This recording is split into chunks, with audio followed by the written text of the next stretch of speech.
And sometimes when you're outside, there's other people making lots of noise by gardening and sawing and taking down trees, hopefully regrowing them with new ones later. But so we got interrupted by someone who's using a saw in our next neighbor's yard.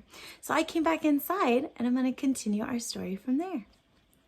So she said, "If you want, you can milk me," I offered Violet. "Ew," says Violet. "Okay, I'll milk myself and fill up a glass for you," I offer. "Get away from me!" screamed Violet. I follow Luke and Violet around the house and think of ways to impress them. Mary follows me. "Can I draw a mustache on Mrs. Gobblecracker while she's asleep?" asked Mary. "No, that's way too risky," I tell her. "But she's snoring really loud," says Mary. "I'm busy," I say, waving her away.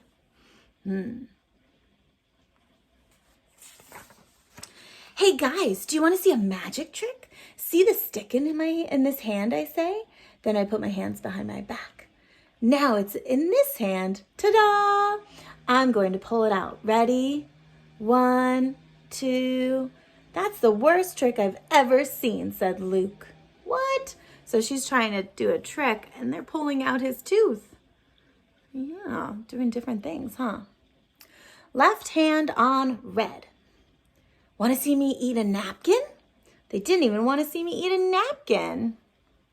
They're busy, huh? What are they doing? Oh, yeah, she's not really paying attention to what they're doing, huh? Seems like she's missing some of maybe her listening tool for her toolbox or empathy tool. But they could be nicer too. "Hey guys, do you know that I can sing without opening my mouth? I'm dead serious. Listen." "Can you please hum somewhere else?" says Luke. "It's not humming, it's singing," I say. "Wait a minute, is that sweat?" says Violet, looking up. "Are you covered in sweat?" she asks. "Take that thing off." "Nope," I say, unfolding my arms. "I will not." "Why do you always have to act like such a baby?" says Violet. Then my mom yells, "Rascal, it's 100 degrees. Take that costume off right this second." I am boiling mad. "I was singing. You are interrupting." I collapse onto the kitchen floor. The tile feels cool on my hot face. My tears fall onto the diamond patterns in the tile that I know so well from many of my temper tantrums on the kitchen floor. As I'm screaming and kicking and crying, I unbutton my cow costume and strip down to my underwear because it's way too hot to have this temper tantrum in a cow costume. Not because they want me to. When I'm all done, I put my bathing suit on and go outside. I find Mary asleep under a tree. "Are you real sleeping or fake sleeping?" I ask her. "Real sleeping," she says without opening her eyes. Now even Mary doesn't want to play. I lie in the hammock all by myself and think maybe Luke and Violet are right. Maybe I am a baby. I think of all the babyish things I do. I still smell my bunny and suck my fingers to fall asleep. I still put my clothes on inside out. I still can't whistle. I still overflow everything I pour. And I still want to wear my nightgown all day. When I look up at the trees, though, through my tears, I see someone up there looking down at me. "Who are you?" I ask, rubbing my eyes, squinting into the sun. "I'm your fairy godmother," says a little man, crawling down from the tree like a koala. So silly.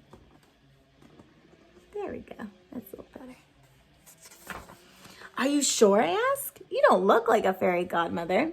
"Well, pretty sure," he says, but he looks kind of confused to me. "Well, the important thing is I'm here to help you." He says his name is Mr. Nuggy and that he lives in the woods. "Boy, do I need help," I say. "Can you turn me into something else? I have too many problems as a human." "Sure," he says. "How about a pineapple?" Okay, I say, shrugging. "Why not?" He takes out his wand. 1, 2, 3. Ta-da! I look down at my body. "I don't feel like a pineapple," I say. "Do I look like one?" Mr. Nuggy looks at me very carefully. He sniffs me. He pokes me, and then sadly he shakes his head no. I'm sorry. It's okay. But then I have an idea. How about a puppy, I say. Can you turn me into a puppy? Definitely, he says, jumping up excitedly. No problem at all. He's lucky that I'm already good at turning into a puppy. 1, 2, 3. He waves his wand. I drop to my hands and knees. Woof, woof, woof. I bark and wag my tail. Mr. Nuggy looks very pleased. I didn't turn into a puppy just in time. Ooh, who just came out? Mrs. Gobblecracker. Where did that little girl go? She was just out here. And where does this stupid dog come from? Mrs. Gobblegrabber asks Mr. Nuggy. Oh, you must be imagining things, says Mr. Nuggy. There's no girl here. I know you're up to something, Nuggy, she says. Your silly little tricks have never worked on me. Watch out, says Mr. Nuggy. This dog bites. I bark my head off at Mrs. Gobblecracker. Ruff, ruff, ruff, ruff, ruff, ruff. Somebody get this dog to shut up, says Mrs. Gobblecracker.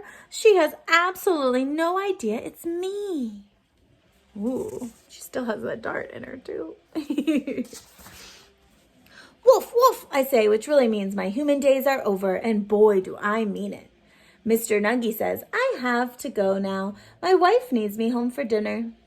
He starts to climb up the same tree. Woof, woof, woof. I bark up the tree after him, which means, wait, what's your phone number? You can call me from any banana. He calls down, no numbers. Then he disappears into the summer leaves. Violet and Luke come outside to play frisbee, and I run to tell them the news. I have great news. Mrs. Gobblecracker will never find me. Really? You decided to stop acting like a baby? Asks Violet. No, I decided to stop acting like a human, I say. Oh, brother, says Violet. Don't tell me. I don't want to know. No problem, I say, because I can't talk anyway. Woof, woof, woof, woofy, woof, woof, I say, chasing after the frisbee. What the heck is this? She finally found the dart in it. Beat it, says Violet. But Luke says, come here, puppy. And he pets me. What's your name, puppy? I have to think of a very good name so that Luke will be excited to play with me. I concentrate really hard. And Mrs. Gobblecracker's in the background saying, ooh, great hammock. You can see Mary's out there too. Finally, I say my name without really opening my mouth since puppies don't talk. Chicken Bone. Your name is Chicken Bone? I nod my head yes and say woof, woof, woof. Luke looks pleased. Do you have an owner? He asks. I shake my head no and make my saddest puppy eyes ever. Well, he says, petting me, I could be your owner, but you have to be a good dog. Woof, woof, woof. I jump around and wag my tail and do somersaults to show how happy I am. It turns out Luke really wants to be a dog owner. I never knew. I have long, shaggy white fur with brown spots, and I have a pink polka-dotted bow and a wet nose, and I'm very jumping, and I usually have spit on my face. Luke just can't get enough of me.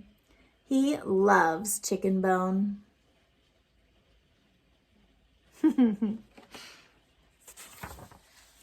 And that's how I became a dog named Chicken Bone, and how Mrs. Gobblecracker was left hanging around my house looking kind of bored and confused. I guess she is waiting for me to come back. That's the end of chapter 3. So how did she get away from Mrs. Gobblecracker in this chapter? In chapter 2, she got her with a sleeping dart. But how did she get away in chapter 3? What was the difference there? She also made some progress with her siblings, right? At least one of them. So what does she do to win over one of her siblings and start playing with them? And then also think about her, Mrs. Gobblecracker and Mary. And then we have a new character. What was his name? His name was Mr. Nuggie. Yeah. Don't you guys remember how he said that he's her godmother? And how do you think she can contact him again? Do you remember? We might see that in the next chapter, so keep that in mind, okay? All right, look forward to chapter 4 is next. All right, bye, friends.